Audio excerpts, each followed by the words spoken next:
Elias Loomfrost weave veil. The shuttle shuddered, not from atmospheric entry, but from wrongness. Loomfrost, they still called me that, even light years from weave veil, wrestled with the controls. Not mechanical failure, no. The chronometers spun wildly, seconds stretching into hours, then collapsing into blinks. I was supposed to deliver a tapestry, a gift from my village, woven with threads of captured starlight, to the chronomasters of Xylos. Instead, I was adrift in a temporal eddy, the fabric of time itself unraveling around me. The starlight threads, they pulsed, mirroring the chaos. My delivery was 3 centuries overdue, yet the tapestry felt fresh. Xylos wasn't what I expected. Cold, metallic, and utterly devoid of color. The chronomasters, beings of pure energy contained within crystalline shells, were disappointed. Not with the tapestry, which they recognized as a masterful work, but with me. They revealed a forgotten history of weave veil, a village not merely skilled in weaving, but in manipulating time through their art.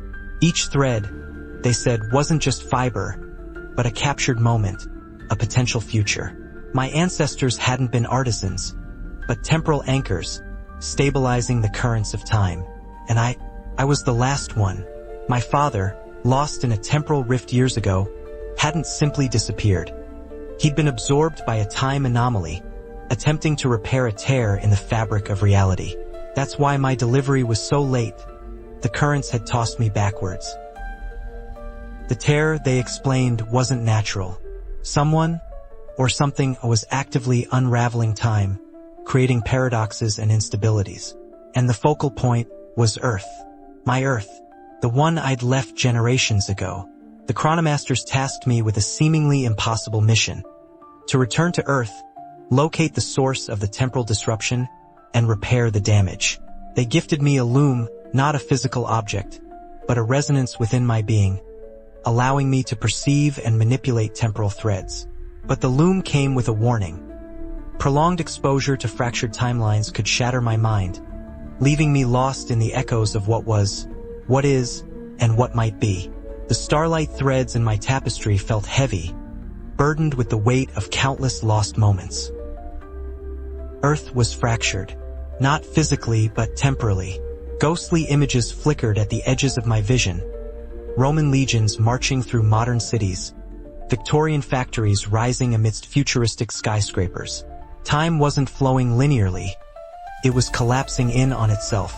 I traced the source of the disruption to a hidden facility beneath the Antarctic ice, a place called Project Kronos. They weren't trying to control time, but to break it, believing they could unlock unimaginable power by collapsing all timelines into a single chaotic singularity.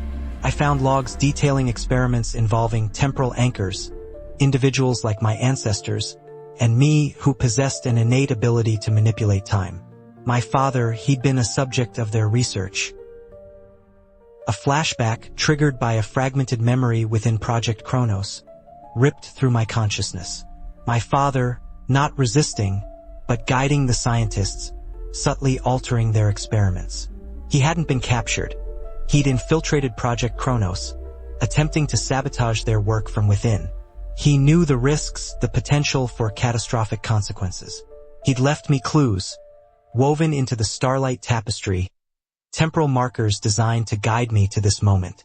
But the scientists, realizing his deception, had attempted to extract his knowledge, fracturing his consciousness across multiple timelines. I could feel his presence, scattered echoes of his being, trapped within the fractured reality. The loom pulsed, resonating with his fragmented memories. The climax wasn't a battle, but a weaving. I entered the core of Project Kronos, a chamber filled with swirling temporal energies. The lead scientist, Dr. Elias Thorne, a man obsessed with unraveling the mysteries of time, stood before a massive device, preparing to initiate the final collapse. I didn't fight him with weapons, but with threads. I unleashed the starlight tapestry, weaving a countercurrent, reinforcing the fractured timelines, repairing the damage.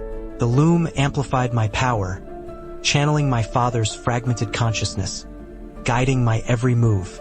The chamber filled with light, a symphony of temporal energies, as I wove a new reality, a reality where time flowed smoothly, where the past, present, and future coexisted in harmony. Thorn, overwhelmed by the power, vanished, consumed by the very chaos he sought to unleash. The fractured timelines began to coalesce, the ghostly images fading away. Earth returned to its proper place in the flow of time. The anomaly was contained. I returned to Xylos, not as a simple delivery boy, but as a guardian of time, a weaver of realities. The Chronomasters offered me a permanent position, a life dedicated to preserving the delicate balance of the universe. But I declined. I chose to return to Weavevale, to rebuild my village, to teach a new generation the art of weaving, not just with thread, but with time itself. The Starlight Tapestry, no longer a mere gift, became a symbol of hope, a reminder that even in the face of chaos, the threads of time can always be rewoven, always restored. Loomfrost, they still called me, but now it was a name whispered with reverence.